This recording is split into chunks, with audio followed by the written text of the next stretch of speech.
Well, it happened. Some people said it wouldn't happen. Some people said Pat Narduzzi would never do it. Some people said Pat Narduzzi was too stubborn to make changes to his assistant coaching staff, despite all evidence of the contrary.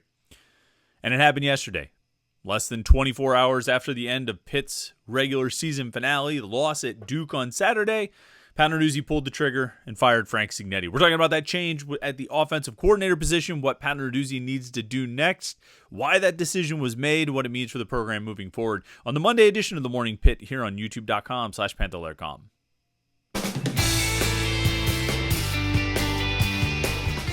All right, it's Monday. This is the Morning Pitt. It's youtube.com/Panther-Lair.com. I'm Chris Peak from Panther-Lair.com, Panther-Lair.com, Pittsburgh.rivals.com. The most comprehensive source of Pitt sports news on the internet, football, basketball, and recruiting. Everything you need is right there at Panther-Lair.com, Pittsburgh.rivals.com, so you can get all your Pitt coverage and, of course, message boards to talk with other Pitt fans. All day, every day, Pitt fans are talking to other Pitt fans on the message boards at Panther-Lair.com, Panther-Lair.com, Pittsburgh.rivals.com. You know what we always ask you to do? Like this video and subscribe to our YouTube channel. YouTube.com/Panther-Lair.com is where we put all of our video content, post-game interviews, midweek press conferences, highlights, these Morning Pitt videos, Monday through Thursday, that we do every day of the week, just to give you a little Pitt talk to get your day started. Our weekly live stream every Wednesday night at 8:30. We do that with me and Jim Hammett. Get together and talk to you about a little bit of Pitt sports.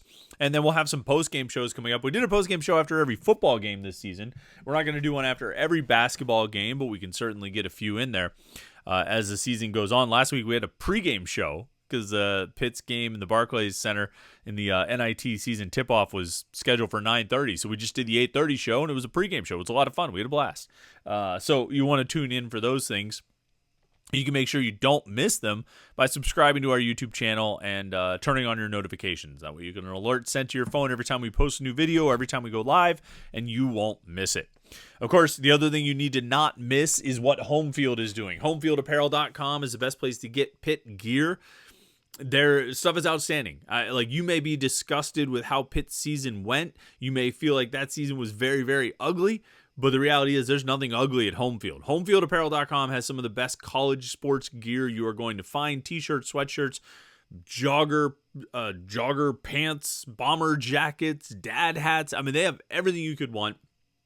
And it is really, really sweet logos and designs and graphics and markings, and it's put on a high quality t-shirt. I mean, their t-shirts and sweatshirts are some of the highest quality shirts that I own, and they look great because they've got a great logo. So you get a high quality shirt, fits you really well, holds its shape, and it's got some of the coolest markings you're going to find. You can't lose with that, and we'll make it even better. Use the promo code LAIR23, LAIR23, and you get 15% off your first order. HomeFieldApparel.com, it's a place to go. Go check it out now. While you leave this browser window open and listen to the video, go check out HomeFieldApparel.com to get really sweet Pitt gear. Because even though you might be disappointed, and you know what, they have some really cool basketball-themed stuff. So hoop season in full swing here.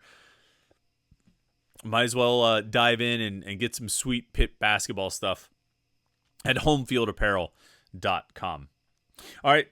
Normally the Monday morning episode would be sort of a game recap, the day after. Today was supposed to be the day after Duke. We would sort of recap that game and talk about what happened in the loss at Duke and why it happened and this and that. But Pat Narduzzi decided we'd have something else to talk about today when he fired Frank Cignetti yesterday. Pitt offensive coordinator out after 2 seasons. The Panthers went 12-13 in those 2 seasons with some of the worst offense that we have seen from Pitt under Pat Narduzzi, and that's not an exception. I put this on Twitter last night, kind of crunched some numbers.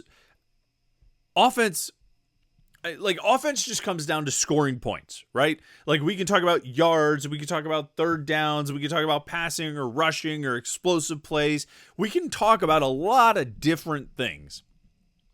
But all of those things are in service of scoring points, right? I mean, very basic football logic here. If you score a lot of points, you're going to win a lot of games. And that pretty much plays out that way. You look at scoring offense numbers.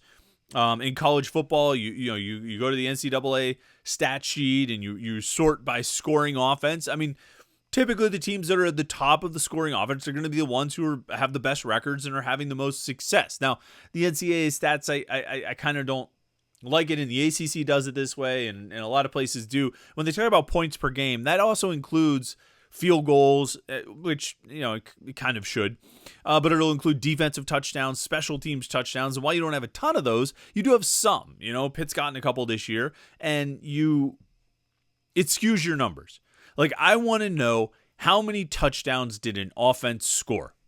That's what I want to know. I want to know how many touchdowns they scored, how many touchdowns per game they average on offense. Defensive touchdowns, special teams touchdowns, field goals, those things are all good. They'll help you win games.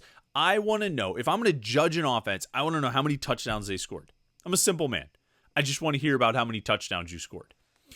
And by that measure, this season, 2023, was almost the worst offense we've seen at Pitt since Pat Narduzzi arrived in 2015. Almost. The distinction of being the worst offense, the least productive offense of the last 9 seasons actually belongs to 2019. In 2019, they scored 28 touchdowns in 13 games. They played a bowl game that year. Remember, they went 7-5 in the regular season, lost to Boston College in the final week, or they could have been 8-4 in the regular season, but they lose that game. They go 7-5, and then they beat Eastern Michigan in the final 50 seconds to finish 8-5. That year, they scored 11 rushing touchdowns and 17 passing touchdowns for 28 total offensive touchdowns, 2.15 offensive touchdowns per game. That was Mark Whipple's first season. It was Mark Whipple with Kenny Pickett, which I'm told is the surefire key to success. But apparently it didn't exactly work that year because it was the worst offensive season that Pitt has had under Pat Narduzzi. This past year, 2023, second worst. 10 rushing touchdowns, 17 passing touchdowns, 27 total touchdowns over the course of 12 games for an average of 2.25 touchdowns per game. So the worst season, 2019, was 2.15 offensive touchdowns per game. This year, 2.25 offensive touchdowns per game. It was awful. It was unproductive. It was multiple games with 1 touchdown scored. It was 9 out of 12 games with 3 or fewer touchdowns scored. It was 8 out of 12 games with 2 or fewer touchdowns scored. That's a disaster. That's a disaster of an offense in college football. And no matter how much a head coach maybe want to be a defensive coach or want to play defense and time of possession and run the ball and all this stuff, man, you got to score points. And I think Pat Narduzzi understands that. Now, how he chooses to act on it, how he chooses to implement it, how he chooses to try to score those points, what kind of coordinator he hires to score those points, that part is up for debate, and that part reflects a certain philosophy. But he understands that he needs to score points because can you guess which year over the last 9 Pitt averaged the most offensive touchdowns per game? It was 2021. I mean, I don't think we need to pause for dramatic effect there. They averaged 5 touchdowns per game. They scored 70 touchdowns that year. In 2021, Pitt scored 26 rushing touchdowns. 26 rushing touchdowns. This year, Pitt scored 27 total touchdowns. 1 more touchdown than they scored in 2021 just on the ground. They threw 44 touchdown passes, which is more touchdowns than Pitt scored in all but one other season. But yeah, the offense was great, and they won a lot of games. The offense this past year, not great. 2022, better than this past year. They averaged 3.3 offensive touchdowns per season. So that was Frank Cignetti's first year. They did a little bit better, and it was largely because they had 30 rushing touchdowns. This year, without Izzy Abanikanda, it dropped to 2.25 offensive touchdowns per game. And you want to start right there and say, why did Frank Cignetti get fired? That's it. Whatever else you want to say, that's it. Because the reason they were 12-13 over the last 2 seasons, the reason they were 3-9 this year is because they didn't score enough. Because they averaged less than 2.5 touchdowns per game. You can't win like that.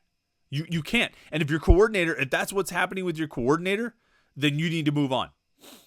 Sean Watson's 2 years.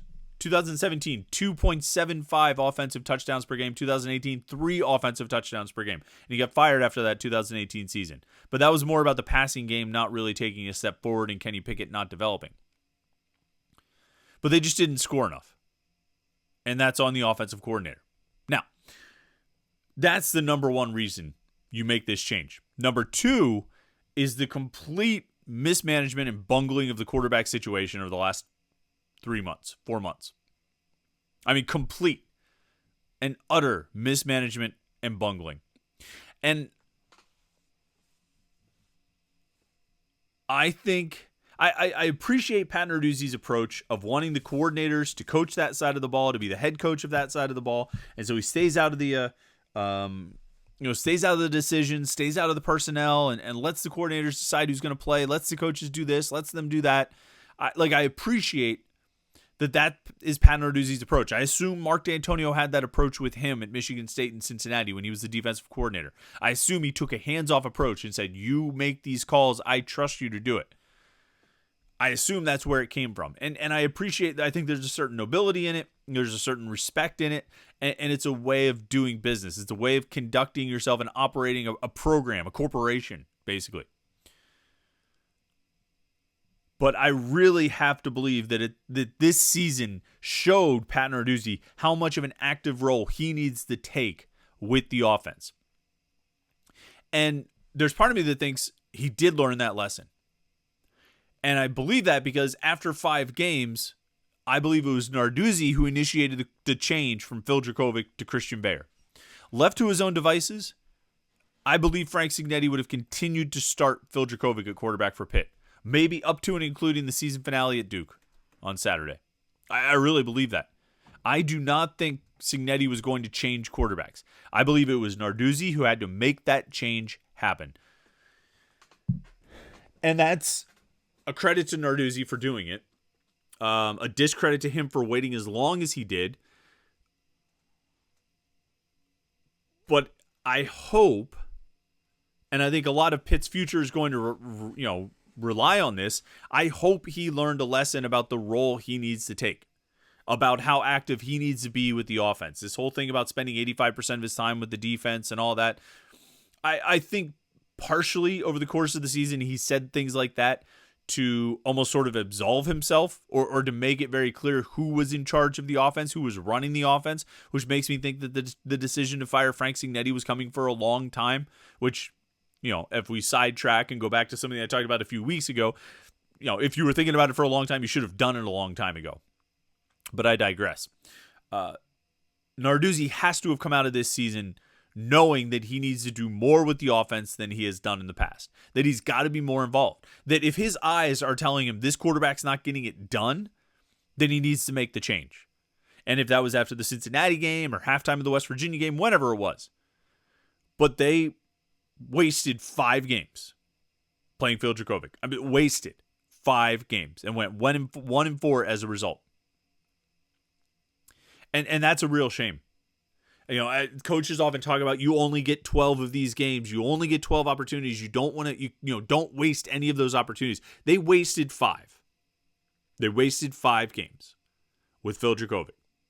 And that's a shame. Why did they do it? I think Dracovic really was, and I've had enough people that I trust tell me this, that I think Dracovic really was the best quarterback in practice. When there's a training camp or even practice during the week, once the season started, I think he played the best in training camp. But once he got to the game, it was very clear that something was broken. And I think it became pretty clear after not too long into the season that whatever was broken wasn't going to be repaired. No matter what Pat Narduzzi did, no matter what Frank Cignetti did, no matter what anybody did, it wasn't going to be fixed. And so they needed to cut bait. There was no reason to stick with Dracovic as long as they did. As a matter of fact, sticking with him as long as they did through 5 games, you could make a case that was a fireable offense in and of itself. Then you bring in Christian Veer for 5 starts.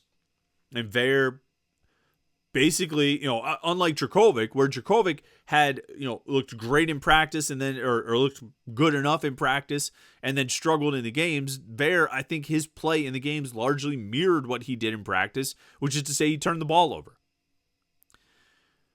And then you end up with another change, and it leads you to Nate Yarnell, who, who knows what Pitt would have done with Nate Yarnell all season. I'm of the mind, and I said this, that I'm fairly confident they win at least 6 games. Probably 7, maybe 8. Whatever it is, the number's greater than 3. But 3 is where they end up. And they end up at 3 because they wasted all this time screwing around with the quarterback situation.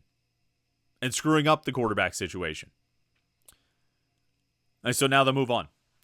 And it goes without saying that this hire is very, very important for Pat Narduzzi. A very crucial hire for Pat Narduzzi. A very interesting one for those of us on the outside watching it to see who emerges as candidates and who he ends up actually going with. I think they should be able to pay a competitive salary so that shouldn't be a huge issue. I think they've got some talent. They obviously need upgrades at certain positions, but I think they've got some offensive talent that should be appealing for a coordinator to come in. But it's going to be interesting to see what direction Narduzzi goes, who he tries to bring in, and what he tries to do with them, like what kind of coordinator it is. I don't know right now. I mean, I think we've thrown a few names out that we think will get a look from Narduzzi. I think Dino Babers would be an interesting candidate. He's an offensive, he's got a background in offense. He's also been a head coach quite a bit, which I think Pat Narduzzi values. Narduzzi and Babers are friends. They're close, which probably helps the situation a little bit. There's always Joe Rudolph, who Narduzzi has talked to, I think, on multiple occasions about being part of the Pitt coaching staff, and never was able to really get it to work out.